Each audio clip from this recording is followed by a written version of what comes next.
Hello mga kalala, magluto si Lola ng pizza for today. Mix pizza. Okay? Mix pizza siya. So, huwag niyo lang tingnan si Lola niyo. Ito maganda yan lagi. Ito na lang aking pizzang lulutuin. Ang tingnan niyo. Ito ang mga halo ni Lola. Ayan. Meron akong ham. Tapos meron akong cheese. Meron akong butter. Meron akong mushroom. Tomato, and olive, black olive. Meron akong pepper, and meron akong basil galing sa garden. Kundi lang. So, yan na. Tayo ay magluto na. So, ganyan. Okay, maglagay tayo ng gloves para hindi kamayan ni Lola. So, lalagyan lang yan ng kunting ketchup. Kunting ketchup. Tapos, lalagyan yan. Uy. Pahiran natin kasi dudumi yan. Lalagyan natin siya ng kunting mayonnaise. So, ketchup lang saka mayonnaise ang sauce niya. Dagdagan natin. Ayan.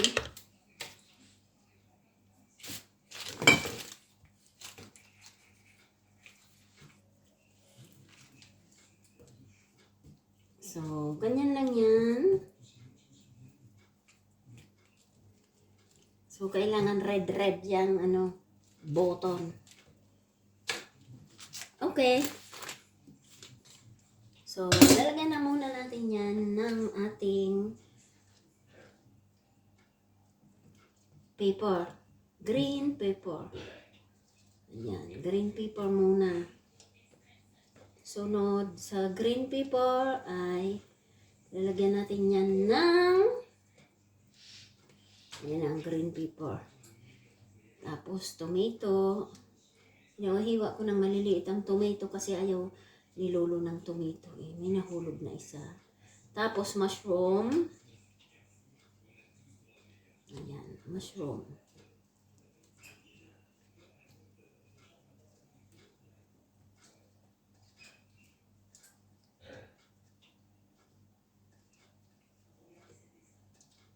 Okay.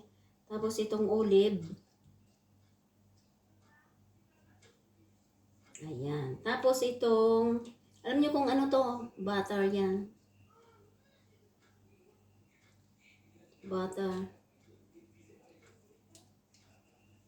So, ayan, tumikit na yung butter. Kunin ko yung tomato, hugasan ko kasi sayang to. Tomato. Tapos ito ng ating ham. Ayan, may halo yung ham. Alam niyo na pag si Lola ay nagluto ng pizza ay marami yung halo. Okay. So, ito na yung ating cheese. Itong cheese na to ay ito, oh. So, ito yan. Naghiwa ako dyan ng konting cheese. Ayan. Ayan siya. Naghiwa ako. So, lagay na natin yan dyan. Kasi may wrap pa yan na may isang klase pa yan na So, lagyan na natin yan ng seasoning. At asin na kunti. Ayaw namin hilolo ng maalat. So, ito na yung basil. Ilagay na rin natin. Basil leaves. Ayan. Tapos, lalagyan natin yan ng ito. Lalagyan natin yan ng kunting sesame seeds. Saka ng ating itong ating seeds na nakalimutan ko kung anong tawag nito, yung seeds na ayan, na green.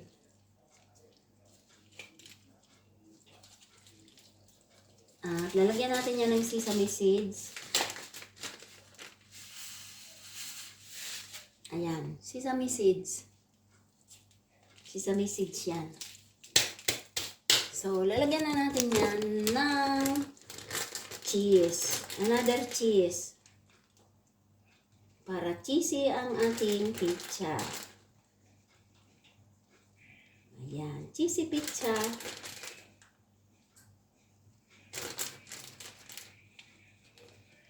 Okay. So, ayan na ang pizza ng lola nyo. So, ayan na ang pizza ng lola. So, ligayin na natin yan sa oven. 235.